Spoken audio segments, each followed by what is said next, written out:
দুর্গাপুরে একটি বেসরকারি মেডিকেল কলেজ হাসপাতালের ডাক্তারি পড়ুয়াকে গণধর্ষণের প্রতিবাদে রবিবার আসানসোলে রাস্তায় নামল। এদিন সকালে আসানসোল শহরের জিটি রোডে বিজেপির নেতা ও কর্মীরা একটি মিছিল করেন। এরপরে বিজেপির রাজ্য নেতা কৃষ্ণেন্দু মুখোপাধ্যায়ের নেতৃত্বে রাজ্যে আইন শৃঙ্খলার অবনতির অভিযোগ তুলে নেতা ও কর্মীরা আসানসোল দক্ষিণ থানা ঘেরাও করেন।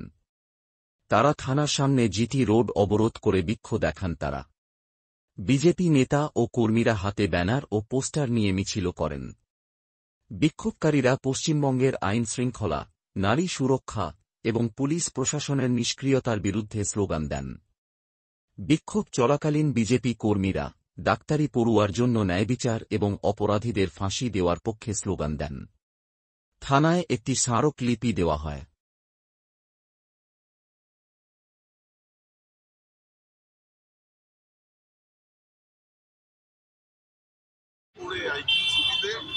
পরশুদিন রাত্রে যে ঘটনা ঘটেছে তার প্রতিবাদে গোটা পশ্চিমবঙ্গ জুড়ে আমাদের মাননীয় রাজ্য সভাপতি মাননীয় শ্রমিক ভট্টাচার্য রাত্রে আমাদেরকে নির্দেশ দিয়েছেন যে পশ্চিমবঙ্গের সমস্ত থানার সামনে এই ডেপুটেশন কর্মসূচি করার তার জন্যই আমরা এখানে এই ডেপুটেশন দিচ্ছি।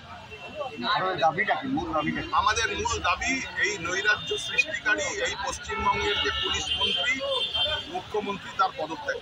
এই মুখ্যমন্ত্রীর পদত্যাগ না হলে এই মহিলাদের উপর যে পাশবিক নির্যাতন, যে লাঞ্ছনা, এটা শেষ হবে না।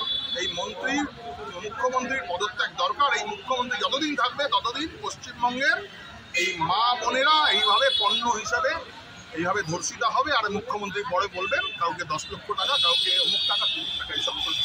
আজকে এই মুখ্যমন্ত্রী থাকাকালীন এই জেহাদি শক্তি যারা একের পর এক এই ধর্ষণ কাণ্ডের সঙ্গে যুক্ত রয়েছে, আপনারা জানেন কালকে আইকিউ সিটিতেও যে ঘটনা ঘটেছে, যারা এখনো পর্যন্ত ধরা পড়েছে এবং যারা আরো ধরা পড়বে, 6 জন ধরা পড়বে কিনা জানি না, আমরা দাবি করছি যারা ধরা পড়ে তারা প্রত্যেকে এই বিশেষ সম্প্রদায়ের মানুষ। এবং একই সঙ্গে রাজগঞ্জে জলপাইগুড়িতে যে ঘটনা ঘটেছে, 7 বছরের যে বাচ্চাকে ধর্ষণ করা হয়েছে, সেও একজন 61 বছরের এই বিশেষ সম্প্রদায়ের মানুষ।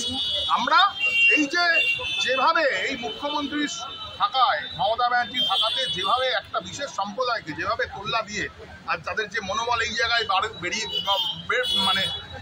বাড়ি ফেলা হয়েছে, তার ফলে আর তারা আর মা বোন জ্ঞান করছে না। তারা এইরকমভাবে একের পর এক মাতৃশক্তির উপর এইরকম নির্যাতন চালিয়ে যাচ্ছে। তো এইটার কোনো কনফিডেন্স লেভেল এত বেড়ে গেছে, তাদের ধারণা তাদের কিছু হবে না। কারণ দেখেছি আমরা কামদুনিতে যে যারা এই ঘটনার সঙ্গে যুক্ত ছিল তাদেরকে মৃত্যুদণ্ড দেওয়া হয়েছিল, সেখানে 14 বার উকিল পাল্টে তাদেরকে বেকসুর খালাস করে দেয়।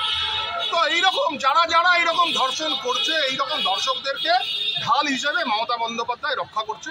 আমরা চাই এর যদি পরিণতি পশ্চিমবঙ্গকে যদি না মাতৃদেরকে সুরক্ষা দিতে হয়, সুরক্ষিত রাখতে হয় বাড়ির মা বোনদের, তাহলে এই মমতা ব্যানার্জি যে চিফ মিনিস্টার ডেকে চলে যেতে বাধ্যতামূলক, ডেকে যেতে হবে। এবং তার জন্যই আমাদের এই আন্দোলন। আমরা দফা 1 দাবি 1 মমতার পদত্যাগ।